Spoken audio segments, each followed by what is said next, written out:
الصلاة والسلام عليك يا نبي الله وعلى آلك وأصحابك يا نور الله. وعلى آلك وأصحابك يا نور الله. نويت سنة الاعتكاف.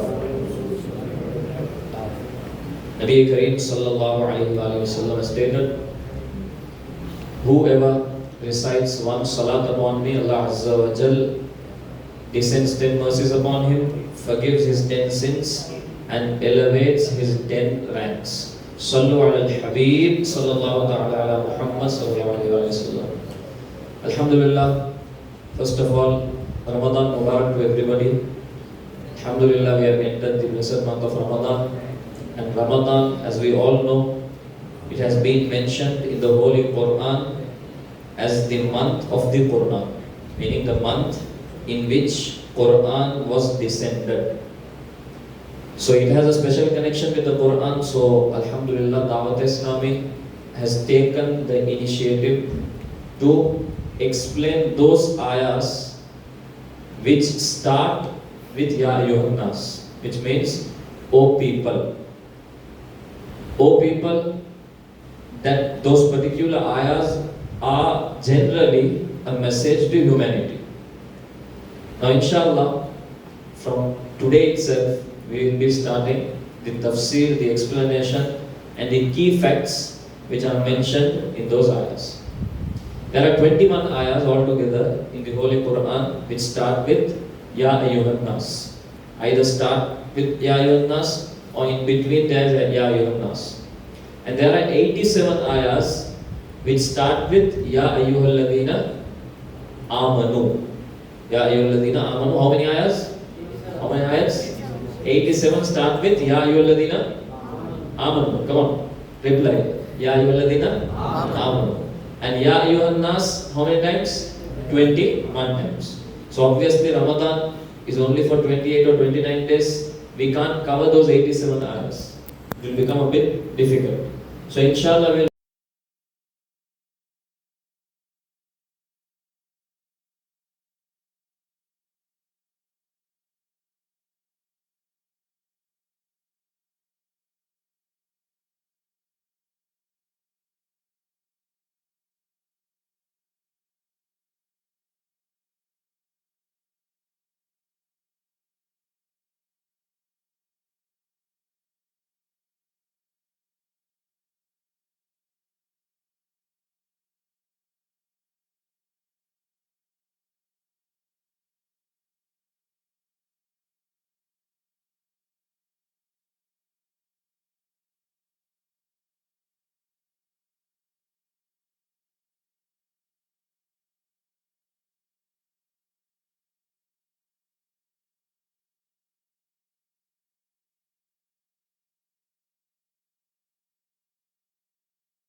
who has created you, وَالَّذِينَ مِن قَبْلِكُمْ, and He has created the ones who were before you, لَعَلَّكُمْ تَتَّقُونَ, so that you gain piety.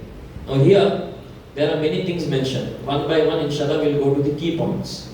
Number one is that, O people, worship your Lord, who created you and the ones who were before you.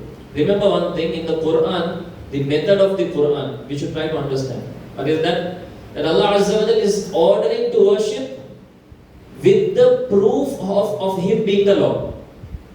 One is that He just orders you all to worship, or budu, over. But Allah subhanahu wa ta'ala didn't stop there. He is ordering to worship and giving a proof of Allah being the Lord. This is the method of Allah. Worship Allah who created you and the ones who were before you. Meaning there is no one who can create anyone. This is only the quality of Allah to create someone. So He has created you. The one who has created you, it is logical that you should worship Him. So Allah Azza wa Jalla gave a proof with the command of worship. Worship Him because He has created you and the ones who were before you. Now, what is the maqsad of worship? Why you should worship Allah? Allah Azza wa Jalla is mentioning the reason also. What is that? If you worship Allah, Allah Azza wa Jalla says, if you worship me, slowly you will be gaining taqwa. You will be gaining piety in your hearts. Here Allah Azza wa Jalla states the reason of worshipping. If a person is worshipping, but he is not gaining piety, so he has not gained the true essence of worship. Allah Azza wa Jalla states, Inna salata tanha anil fahsha'i wal munkar. Indeed, prayer, this is also a form of worship, salah. It stops you from immorality and bad things. Why is that? Because salah is a worship. More you worship, you refrain yourself from going towards the bad track. Understood? So Allah Azza wa Jalla states that you worship Allah. Why? Because this will give you piety. Now let's go to the meaning of ibadat. We worship Allah. Now if I question here, if I ask you a question, what is ibadat? Can anyone answer what is the literal meaning and the Islamic meaning of ibadat? I think no one knows. What do we think? Praying is worship, fasting is worship, fasting is ibadat, zakat is ibadat, offering hajj is ibadat, but no one knows the literal meaning of ibadat. Understood? These are all kinds of worship, but there is a proper meaning of worship, ibadat. What is the meaning of ibadat? Anyone knows? Let's learn today, inshallah. Subhanallah. Ibadat means there are two things here. One is the literal meaning and one is the Islamic meaning. For example, salah. Okay? Salah has a literal meaning and it has an Islamic meaning also. Literal meaning is what? Salah means supplication. Dua. The word as salah, it means dua. Understood? So we do only dua in salah? No, we do many things. In salah we do sujud, we do ruku, we recite at-tahiyyat. So salah is not only dua. But the literal meaning of salah is what? Dua. But what is the Islamic meaning? Al-Arkanul Makhsusa. A form of worship which consists of many actions. That is only prayer. That is the Islamic meaning. Now here, same like that, the word ibadat, it has a literal meaning and it has an Islamic meaning. What is the literal meaning? The literal meaning is that you lower yourself, you bow yourself, you lower yourself to such an extent that it is not possible to lower yourself more than that. You lower yourself to a limit that it is not possible to lower yourself more than that. Meaning you have reached the maximum in lowering yourself. That is only ibadat. That's only ibadat. This is the literal meaning. What is the Islamic meaning? Islamic meaning is to respect someone. To respect someone thinking, believing that the one whom I am respecting is my God. That is the Islamic definition of ibadat. Meaning you are respecting. Your intention is that I am respecting because the one whom I am respecting is the creator of the universe, is the one who is giving me sustenance, is the one who is helping me all the time. Understood? Lowering yourself to the one who has created everything with the intention that he is my God. That's only ibadat.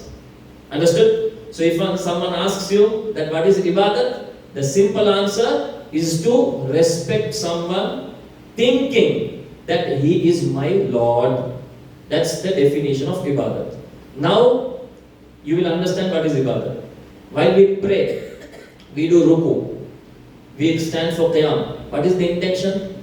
That I am respecting, I am worshipping the one who has created me, who is my Lord. Therefore this is ibadat. Understood? Now many people get confused here. What is that? That they think that ibadat means to respect. Therefore, you can't respect anyone other than Allah. Okay? They forget the second condition. I see many people, you will also be seeing in Facebook and Instagram, many videos come that you can't even stand like this in front of someone. Why? Because this is the poster of prayer. In prayer also you stand like this, therefore you can't stand like this in front of anyone because it will become shirk. It will become like you are associating partners to Allah. But this is false. Why is that? Because ibadat means that to whom you are standing, you should consider him as your Lord. Then only it will become ibadat. If my ustad is coming and I am standing for him like this, please come. So this is not shirk. Why? Because I am not standing with the intention that he is my Lord. I am not standing with the intention that he has created me. Understood? For example, Sayyidina Sa'ad radiyallahu ta'ala, once he came to the majlis, Nabi Kareem sallallahu alayhi wa sallam, he said, Qumu li sayyidikum. O people, stand up, your leader has come. What did Rasulullah say? Stand up, for your leader has come. Your leader has come and you're sitting. Come on, stand up. Now, tell me, standing up and respecting, isn't this a posture of prayer? But Rasulullah commanded the Sahaba to do so. So here, simple scenario. What is that simple formula? That the respect which is done thinking that he is my Lord, that is ibadah. If you are respecting someone thinking that he is the makhluk, he is a creation of Allah, but he is worthy of respect, therefore I am respecting him. So this is not ibadah. This doesn't come under ibadah. This is just a respect. Understood? For example, another example we can take. Rasulullah sallallahu alaihi wasallam, Sayyidatuna Fatimatu Zahra radiyallahu ta'ala anha, subhanallah, Sayyidatun Nisa, Sayyidatuna Fatimatu Zahra radiyallahu anha. When she used to come, Rasulullah sallallahu alaihi wasallam would stand up. Ma'adallah, can we even assume that Rasulullah sallallahu alaihi wasallam will commit ma'adallah association with Allah? No. So here that respect is just respect. That's not a respect thinking that the one whom I am respecting is my God. If you bring that intention, that becomes ma'adallah kufr and it leads us to shirk. Understood? Now, some forms of respecting, they are specific to Allah. You can't even do that with another intention. For example, if someone comes, you are standing. Now this posture is not specified with ibadat. Standing is not specified with ibadat. But there are some postures, some actions which are specified with ibadat. You can't even do with another intention. It's generally prohibited. What is that? Ruku and sujood. Bowing and prostrating. This cannot be done even with any intention. You can't do this for other than Allah subhanahu wa ta'ala. In the earlier shariahs, before the sharia of Rasulullah, Muhammad Rasulullah sallallahu alayhi wa sallam, this was allowed. You all have heard in Surah Yusuf and in many places in Surah Baqarah also, Allah Azza wa Jalla says that we commanded the angels to prostrate Adam alayhi salatu wasalam. So the angels, they prostrated, Shaitan didn't prostrate, so he became Rajim. So here you see the angels prostrated to Adam alayhi salatu wasalam. Was this a prostration of worship? No. This prostration was for respect. But now in the Sharia of Rasulullah sallallahu alaihi wasallam, even for respect you can't go and prostrate. Rasulullah sallallahu alaihi wasallam has clearly prohibited us that you can't bow yourself, you can't prostrate for anyone other than Allah subhanahu wa ta'ala. Understood? So these two postures, ruku and sujood, they cannot be done for other than Allah subhanahu wa ta'ala with any intention. Generally it is prohibited.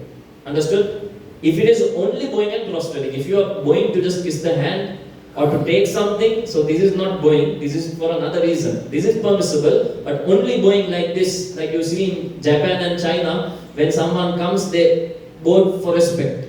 So bowing to such an extent that you reach the level of ruku, this is haram. You cannot do this. You cannot do this. Bowing and prostrating is only for Allah subhanahu wa ta'ala. Now, this was the difference between ibadat and ta'zim. Don't mix both of this. Ibadat is different, respect is different. If you mix both of this, then this will create confusions. Sayyidina Jibreel alayhi salatu wasalam, only 2 minutes remaining, I'll finish it. 15 minutes, I should stay in 15 minutes, otherwise you all won't sit tomorrow. So, Sayyidina Jibreel alayhi salatu wasalam, when he sat in the court of Rasulullah sallallahu alaihi wasallam, how did he sit? How did he sit? Like we are sitting nowadays in At-Tahiyya.